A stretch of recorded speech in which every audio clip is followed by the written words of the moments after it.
Hey, everybody, welcome to Making Sense of It All as part of our series of Professional at Anything But Golf. I am pleased to bring you one of my good friends, Mike Padron. And then, as always, Wes Altice is joining me as well. Guys, thanks so much for joining me today. Thanks, Jesse. Appreciate you having me. Yep, always good to be on another fun conversation. So, Mike, I wanted to have you on. I thought, as part of this series, we're talking to people that are, that 30-something professional that's, 60 plus years old, and just talking about how the game of golf is for them, how they enjoy it, different things that I think are beneficial to them as far as introducing people's businesses and introducing things that people do. But as part of this, I really wanted to have you on because I feel like you've had a pretty interesting journey with equipment. I feel like just from playing with you and from kind of experience in the journey, like you really have found something with what you're using now. But I wanted you to be able to kind of talk about that journey with the people that listen, because I think everybody goes through that, whether it's putting, whether it's, irons, wedges, whatever it is. People are searching, and people want to find something that works for them and that they feel really comfortable with. So I wanted us to be able to discuss putting today. Guys, do you think that's fair game? Yeah, absolutely. Awesome. Absolutely. I'd love to. I would say you put it an interesting journey, it would be an understatement. But yeah, it's been it's been fun. I mean, I've been playing for man, I don't even know, since high school, so let's say 10 years ago. Um, yeah, it's just been I started playing with one of our good friends, Mike Shelton, back in a place called Reynolds, which was Cattail Creek, and now it's just junkyard basically. Back when we were in high school, man, we got hooked. Played baseball all of our lives, as you know, and it's just once you get over to golf, you're like, oh man, this is awesome. So Right. just hooked ever since then, and yeah, and I really the whole industry as far as equipment and all that, I'd never really even looked into, probably because I had no money, but it was just until I can actually look into it and not have my parents buy me a club. And yeah, it was after that, it just kind of took off. And I was like, man, I could do this, I could do that. And it's been messing with it ever since. But I think we found a groove now. So we're going to stay maybe for the lead for a little bit. Very cool. So before we jump into all that, I want to kind of step back and talk about, you, because I feel like you are exactly who the audience is. Tell everybody what you do for a living. So I'm in sales. I've been in the roofing industry since 2009, but when I was in Texas. And obviously with sales, any kind of sales, being a golfer or at least being able to get up there and hack it a little bit is huge for business for me. So I'm in the like I said, I'm in the roofing industry. I've been bouncing around in Texas, Arkansas, Virginia, and now back home to Florida. And I cover the entire state of Florida. I don't go west of Tallahassee, but I cover the rest of the state. And I hit anywhere I can as far as golf goes. And we actually just today booked the trip to with two customers to Cabot Citrus Farms at the end of September. So it's always something that's coming up in conversation. It's always something that we talk about, especially if I hit it off with one of my customers that's a golfer. So it's been a huge thing for me to be able to at least talk it with them and go out there. And you, in my industry, in sales or any sales industry, man, you're rarely ever going to get 4 hours with somebody riding in a cart or talking whatever, having a beer. Like that's just rare to ever have with a customer, somebody that's important to you and your business. And that's kind of where I'm at with the golf game and how it integrates with my business right now. So it's been really good.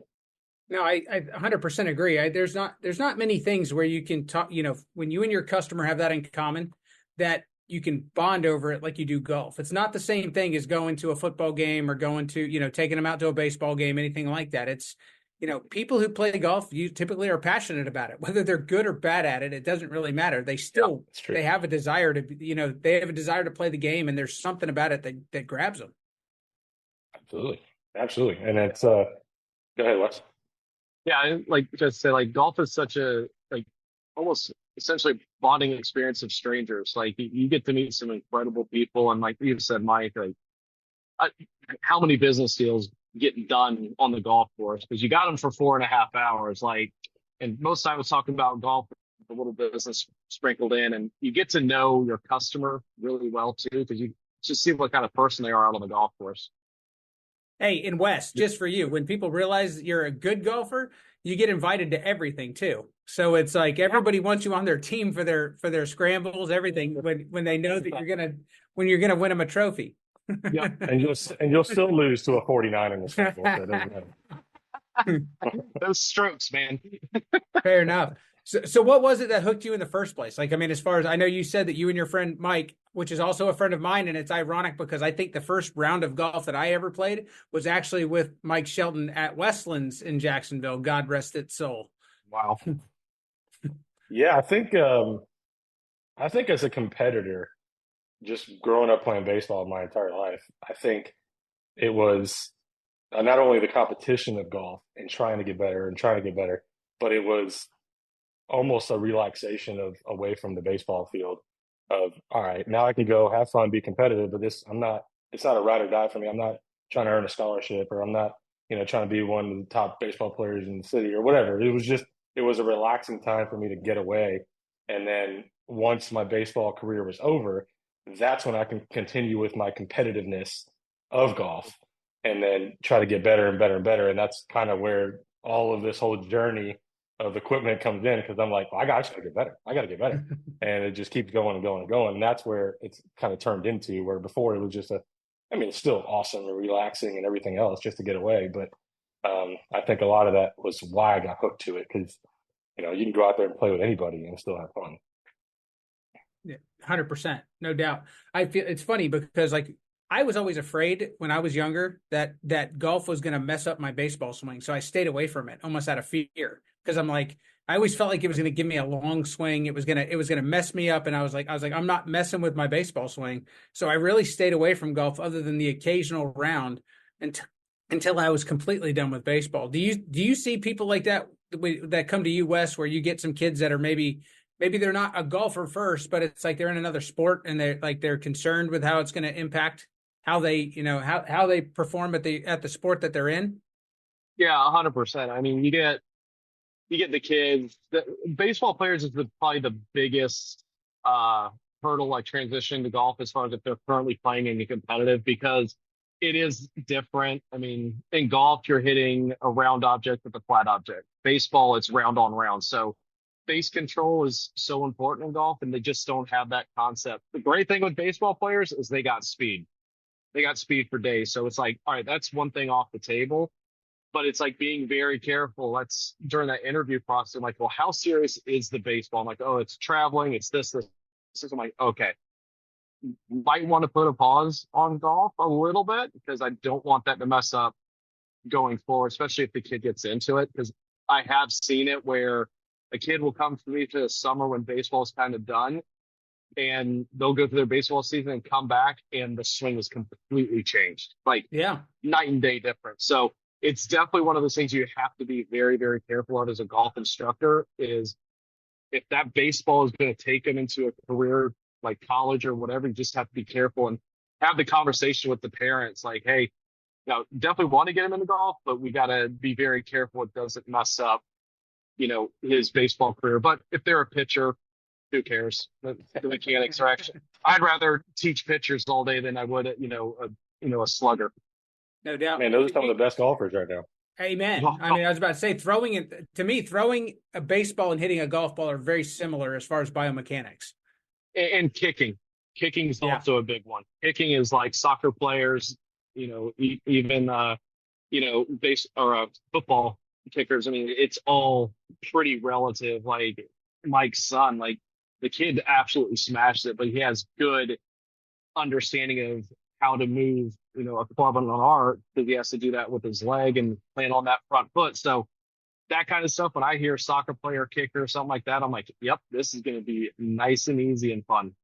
Yeah, very cool. So did you have that feeling, Mike, when you first started playing golf, when you were still playing baseball? Did one impact the other at all, or did you feel like it was two totally different things? I didn't play enough golf at that time. Yeah. Probably because my baseball swing was impacting it because I would hit it really hard and really far. It was just going about 300 yards right. So at that time, I really didn't take it seriously. And then my dad, being a baseball coach, really didn't let me play as often. And he was probably right. But now looking back at my baseball career is over, I could say, and I wish I was playing golf at that age and then just stuck with it at that time. But yeah, it was. I didn't play enough. I don't think to see the impact. I know that it took me a very long time to get rid of that, and I still at times have it. But I still took me a long time to get rid of it. And I can tell when I'm out there with like a foursome and we get paired with two random guys and one guy takes a swing. I'm like, that's a baseball player. And you can tell everything about it. Maybe not us Yep. now, the ex baseball players that have been playing golf now for 20 years.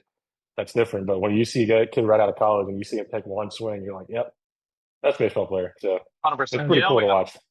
Yeah, for sure.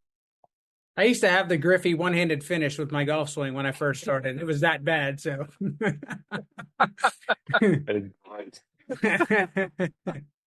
So let's kind of get into this. We're here to talk about putting. We're here to kind of talk about your experience with it.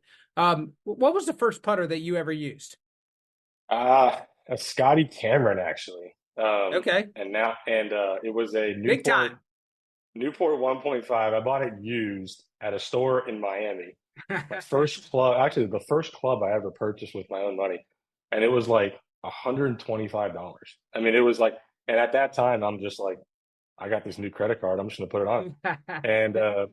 At that time I swore it changed my game because now I have a Scotty Cameron I'm putting with, and ironically it's now with, you mentioned my son. He took it with him to college, so it's in College Station right now, and he absolutely loves it, and he's putting with it, which is actually kind of cool.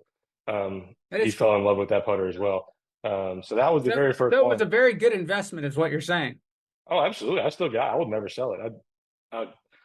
He might sell it eventually, not tell me about it, but I'll never sell it. So, Just make sure he gets what it's worth. right? Exactly.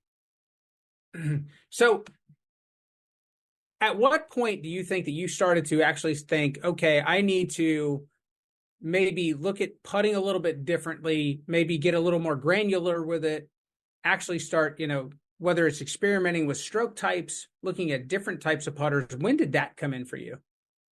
So I was trying to think of that earlier today, and I think what really changed my whole mindset on specifically putting was a few years ago. Like I said earlier, I travel a lot, so I either have a news on or I'll have PGA Tour radio on Sirius XM. That's all I listen to. And I remember one thing on John McGinnis said one thing a couple of years ago. He mentioned how putting is the only thing you can do like a pro. And I thought about it. I was like, man, I'll never hit a driver like Rory. I'll never hit my irons like Morikawa. I'm not going to tip and get up and down like Speed. But I physically, and what I mean, maybe not mentally, but physically, I can putt as good as anybody in the world, technically, because It doesn't require all this, 200-mile-an-hour plus ball speed and all that stuff. And that kind of flipped my switch. I was like, well, there's one thing that I can change right now is I need to start concentrating on putting. And that was really changed my whole game, honestly. You don't realize that, if you're shooting 80, 30 plus strokes are going to be on the green putting. Right. On a good day. So I figured, that for some reason, that one quote he said about that, you can do it like, it's the only thing you can do like the pros, just kind of like, oh my gosh, it was mind blowing. And that's kind of when I started going into it. That's probably why I'm six putters later. That's where I'm at now. So. That's the journey. I don't know, man. I'm looking at them right. I got 3 in my bag sitting here in the office, and then Liam's got 2 in College Station. So, Wes, I've seen you with a couple of putters too, buddy. Yeah, I got different reasons though. So Mike, as far as, have you ever, like when you started this, when you said, okay, I want to get better at this, like what was, like, did you take a lesson? Like, how did you, like, what was it where you took stock of what you were doing? Like, where did you start? It was a lot of research on the kind. I didn't realize how important the kind of putter or the shaft or, the different ways these putters work. You think when you're growing up, you're like, oh, they're all just a flat stick and just putting, right? Right. But it all depends on your stroke. So I got the mirror out, or I'll have my phone behind me and leaning on something, and I can see what my stroke is doing. And I'm a straight forward putter. Like I don't have barely any arc in my putter, which I never would have known until I started really looking at it. So then I started researching, okay, what are the best putters for this and this and this? And that's kind of where the journey started. And then Okay. after that, it was just tinkering with different things. And I've had, I'm on my second center shaft putter because that's one of the better ones for that, for no arc. And that's kind of where I'm at now with it. And it's been wonders for my putting game.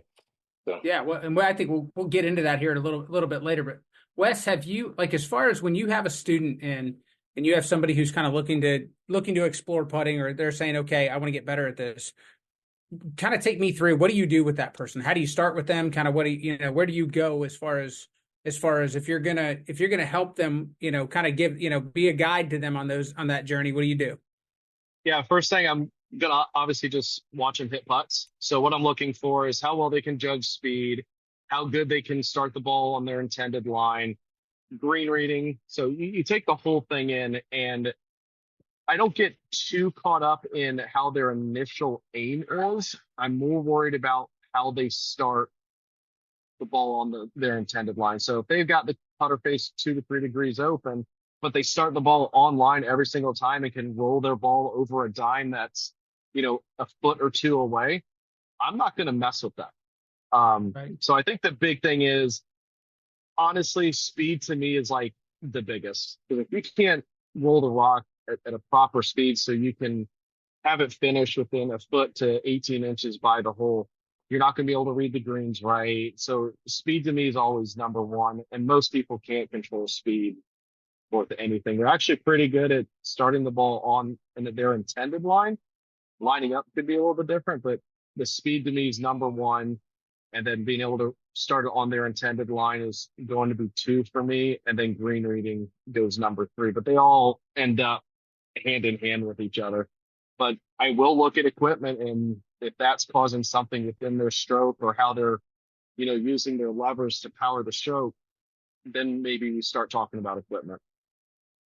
Well, I think it's interesting, like, as far as, because, like Mike said earlier, putting is one of those things to where you can be as good as the professionals, or it doesn't take some sort of talent or anything. It's something that you can learn. When you talk about rolling a ball the right speed, like, that's one of those things. I feel like when I go out with people who don't play very often, or when I go out with people who are, they're kind of, they're that once every 6 months golfer. That's one of the biggest things I notice, is that people will go out there, they'll blow the ball 10 feet past, or they'll be 5 feet short, or, it's all like, so, and this kind of dovetails into a different conversation that you and I had, that our audience will hear as well. But when it comes to kind of giving somebody that baseline of saying, okay, here's how you control speed, just briefly, like, what does that look like? What is that, how do you explain that to somebody? If you're, it's sometimes I've always thought about it as like, okay, I'm going to throw a ball underhand, and how, Yeah. like, it's like, how hard do I have to throw it this distance? But that goes back to my athletic background, and I'm trying to liken it to something that I've done before, essentially. Like, it's something that I can recall in my, as far as my, in the back of my brain, that's what I'm looking at. But there is Mhm. more scientific, better ways to do that. Yeah, there definitely is. And I think, something people can take home right away. Go to your local course, or if you're about to play around, even at a new course you haven't played yet, go out to the putting green, find a flat spot, bring 3 tees with you. The first tee, you're going to put where you're starting the ball at. And then you're going to take your putter grip length, unless you have one of these massively big ones, but about a putter grip, line it up on the tee, place the tee there, then roll it back one from where the ball is, put another tee, and then you have this bandwidth to operate on. And hit a series of 5 to 10 putts, trying to get the putter to go back to about where that first tee is on the backstroke, finish where the second tee is on the forward stroke, and go out and pace off how far the ball's rolling on a flat putt. Now you've got a baseline to be like, all right, if I take this stroke with my nice normal tempo, I'm not trying to, put any energy into this thing, how far is that ball rolling? Let's say today it's, rolling 3 paces, so it's about 9 feet. Now, when you got a 9 footer that's flat, basically how far you need to move the putter head back and through. It can be that simple, and it's an easy way to figure out the pace of the greens on a new course that you haven't been on before. I think that's awesome. I'll make sure that's cut and shared with everybody, as far as just as a soundbite, because I think that that's something that, like you said, people can take that right out tomorrow and do that. Like, it's something that everybody could get better by doing. So let's get into this, the equipment side of this thing. You said that you have had 6 putters since you started playing golf. No, like, all seriousness here. Like, what was it like as far as what inspired you to grab, like, when you went from that first Scotty Cameron, or even when you look at that Scotty Cameron, what was it that made you feel like you wanted the Scotty Cameron in the first place? Or was it that you saw people playing it on TV? Was it, was it something? So, all right. So celebrity, essentially, the endorsement of it. So the very first one, the Scotty, was just a pure, oh my God, there's a Scotty. Yeah. And I grabbed it, honestly. I mean, I'm not going to tell you, oh, because of the plumber's neck or, anything like, I like the mill on the front. No, it was nothing. It was just, that's a cool looking Scotty Cameron. Yeah. So that was the very first one. And then I had a couple between, I couldn't even tell you which ones, but then the one that kind of really changed everything, I got another Scotty Cameron. I bought a used one that was a center shaft. It was more of a mallet style, which is one of my first mallet styles I got. But it was a center shaft Scotty. I forget, that's sick, or something. And that's when I realized, I started looking into it. That was after I did all the research about my straight back and forward. What do I go to? And that one kind of really started changing everything, speed, alignment, everything. I'm like, all right, now I'm starting to dial in where I am there. And then that one I kind of putted for a little bit. I probably just had like a bad round, and I started looking up other stuff, which is what golfers Amen. or a professional anything but golf do. Like, all right, never mind, throwing that out the window. But about a year and a half, 2 years ago, I think it was about 2 years ago. I don't know if you want to get into the lab stuff or not, but yeah, let's do it. Let's go. No time like the present. Yep. So about 2 years ago, I got I again, there's my Sirius XM thing. Somebody on there started talking about it. I don't even know if it was a plug for the company or not, and it was just mentioned on the radio, and I'm like, oh, that's good. So I was at the hotel and I started doing some YouTube stuff and looking up, and I'm like, this is actually cool. I like the idea of the line angle balance, how it does in torque and everything like that. I was like, let me give it a try. So they actually have a fitting thing, a remote fitting, where you take some video of yourself putting, and then they tell you, all right, this is the height we think you should be at, or as far as the length of the putter, and then this is your lie angle. And I got the video back, and then I started building it. I'm like, all right, that's kind of pricey. So I was like, all right, you know what? I'm going to go see if I can find a used one. And this is it circles back around, but so I went to the store again, and I saw a used one. It was the Mez, and it was the one they had there was used. I'm like, all right, I'll buy this. Saved a couple $100. I'm like, all right, I'll get it. And then, like an idiot, I went out and played member guest with it, and I was atrocious. I couldn't do anything. I was so bad with it, and I am not joking. I had my wife Shane, and I called her on the 15th green on St. John's Golf, and I said, go into my office. There's a bag sitting up against the corner by the putting mat. Grab every putter in there and have the guy bring it up to me. So 10 minutes later, the cart barn guy drives up to me with like 5 putters. He's like, hey, your wife told me to give this to you. And so my member guest partner, I was like, yes, thank you. So I grabbed all of them. And then the guy I was playing with, actually Shelton at the time, was like, you can't just put that into play now. I'm like, all right. So between rounds, I'll put it in for the next round. And I went back to the Scotty I hadn't putted in 20 years. And I just started putting that the rest of the member guests, and I was fine. So there is a mental aspect to this that you don't say. but so I got that Mez, went back to the store. Come to find out, it was at the stock 69-degree line angle, and I'm like the guy at the lab said I was 74. That's a big difference when you're standing over a putter. My heel was sitting up. It was just not for me. So I went ahead and ordered the Link, which is their blade style, which I've always wanted to use a blade like the Scotty, but it doesn't really work with my back and forth, or at least I'm telling myself it doesn't really work. So I went ahead and ordered that one. And then ever since I've gotten that one, and you've seen me putt with it, I mean, I just fell in love with it. So mentally, I love it. I know it's built for me. So I think there's that mental aspect of it. And I know that I'm putting it at least online every single time. And it completely changed everything about my putting for the last couple of years. And it's going to be in the bag for a while. I mean, it could be 3 rounds away from being out of my bag, but for now it's in my bag. Well, I can tell you that's kind of what inspired me to even want to do this episode with you, was that like I have seen such an enormous difference in your game and in your confidence and in your comfort level once you put that in the bag and you've been happy with it. I mean, it's night and day. Not to say that you were a bad player before, because you are not. You're a solid golfer, but the fact that you thought you could make that you can make anything when you get on the green, that you have a potential chance of rolling it in, it's a huge difference between that and being worried like, all right, I'm not close enough to potentially make this putt. So it made an enormous difference just from me seeing you play golf. Yeah, and like I said, I think Wes mentioned it earlier, the three aspects of it, with the green reading, the speed, and your alignment. I'm taking, for me mentally, when I stand over a putt, I am 100% confident. Now, whether it's true or not, I don't know, but I think the confidence is making the difference. I'm 100% confident I am starting this ball every time where I want to hit it. And I use the PIX balls, the TaylorMade PIX balls, and obviously you can see it when it's pure. And most, I would say 90 plus percent of my balls are pure end over end, where you see those orange stripes going down. And I know it's starting now. I may have totally misread it, and I thought it was a left to right, and it went right to left.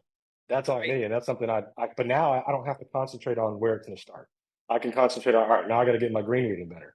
Now I got to get my speed a little better. I'm still pretty good with the speed because of this one. If I have a big, the other day I went back to the PGA store and was messing around, wasting time before dinner with a customer, and I started putting with the other lab, the bigger one, the DF3, and I just could not get the speed right. There was something, I could hit it online again because that's what they're supposed to do, but I just could not get the speed right with that club. I loved it, loved everything about it, but I'm like, I just feel like with that blade, I have a lot more control of what I'm doing. I mean, one round lately, and you were a witness to this, I could not get the speed, but I'm blaming those greens. I'm not blaming myself. That was it was like putting on Berber carpet, man. It was I couldn't get it right. But now is not the time to air grievances. but I was looking at some stats, like, and I think I told you earlier, like I have 12 rounds on GHIN, and I'm averaging, it says 32.9 putts around in those 12 rounds, 91% two putts or better, 65% two putt. I mean, that's a huge difference, man. When you can just save that many strokes on a green, and I know you and Wes is saying we do a lot of match play, man. It's a dagger to some people when you can putt.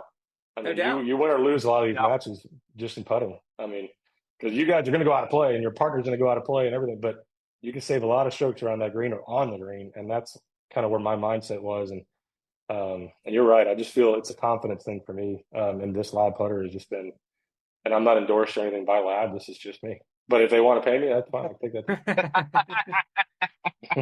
So I also think that it does so much for people. Like, it's like you talk about a match play situation, or if you're playing against somebody, when somebody believes that you're going to make every putt that you look at too, it puts a lot of pressure on the guys you're playing against as well. So I think that there's a lot to be said about that. Wes, I know that like we kind of made a joke about it earlier, but I mean, like as far as your experience, I know it's a little bit different for you, but like when you're looking at different putters, or when you're looking, like, what are the reasons why you experiment with different things, or why you look at different things? So big thing for me is I am a mallet guy through and through. I cannot putt with a blade putter to save my life. I think looking down, it comes down to confidence. You put that putter down behind the ball, and it's like, yep, this is pointing in the right direction. I think it is. It looks good to my eye. For whatever reason, I like knowing I have a little bit of forgiveness when I'm putting. So the speed, if I do hit it a little off center, I know it's going to get closer to the hole. It's not going to be a complete disaster. So that's the big thing for me, is when I look down at it, I'm like, all right, this is pointing in the direction that I think it is. And Okay. I had a fitting where I was, hey, I got a Scotty Cameron blade in my hand. I'm going to be a good putter. I went to a fitting, and the guy was like, you can't line this thing up at all. I was aiming this putter like 5 or 6 inches outside the hole on the right, like every single time. And he's like, yeah, it's really interesting. And a lot of it was it being a blade style, but also the type of neck. And that did definitely help me. He's like, it's actually kind of impressive you can hit the putts online you want to, just how far open everything is. So I got that in my hand, and definitely I could feel, all right, now I'm not trying to feel like I'm doing a big open to close stroke anymore. It feels more manageable. I felt like I definitely had to force the thing closed, and there's a reason for it. I was aiming way too far. A Yeah. couple inches or a degree or two, that's not a big deal. But when it was that bad, I mean, it was outside the hole. And I was like, okay, that makes sense. So that's what turned me on, knowing, all right, it has to be mallets with, an alignment that's on the face, close to the face, all that kind of stuff. So for me, that's what I'm looking for mostly in my putters is that type of characteristic. So I know that you've had a little bit of an experience with lab as well. What is it? What is it about it that attracted you to that? I mean, as far as the their just kind of what lab it represents, what they're doing. What is it that was attractive?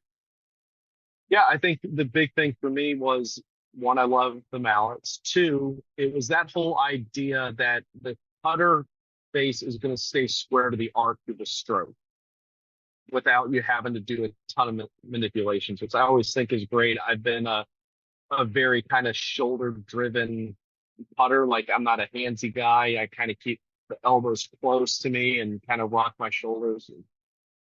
And that's what appealed to me the most is the fact that, all right, if I don't do anything stupid, I can just kind of do what I do. This putter face will stay as square to the arc as it possibly can without me having to do extra things or set up differently.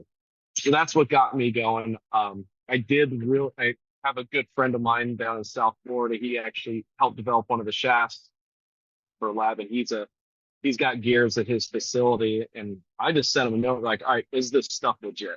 And he goes, when I run this thing on gears, it does exactly what it's supposed to do. And I'm like, cool. Got the fitting online. I asked him about that. He was like, the fitting is spot on if you do the camera angles right. That big tip, if anyone does it, make sure you do the camera right as they described, and came back with basically the specs I've always been set up for. So I'm like, all right, this like they know what they're doing. So I had to kind of pull the trigger, and I'm now in the lab rat crew. Very cool. What I hear with all of this, and I think that it's what people can take away from this, and you correct me if you think I'm wrong here, but people need to spend a little bit of time up front understanding how they biomechanically move through a putt. Like, do they naturally open the face and close the face? They need to understand how they aim the putt. Like, what is it that you utilize to aim? Because different people use different things. Some people use the leading edge. Some people use alignment aids. I mean, that's why they're so popular with Odyssey, is because Yeah. so many people could aim the two ball better than another putter. So there's some core things that you need to understand about yourself, and then you can at least start properly looking in the right direction as far as what type of putter should you be playing to allow you to play your best golf to potentially make the most putts that you can. Yeah, that's very well said because I think people just because they see let's throw Scotty Scheffler up there. He went from, blade style. Now he's, lights out with the mallet. I mean, that obviously him and his putting coach sat down and they looked at stuff and they're like, we got to give this mallet a try because it fits what you do. I don't know exactly what that is. Nothing's been really said about it. If there is something out there, let us know. But yeah, I think you've got to look at guys that make these switches.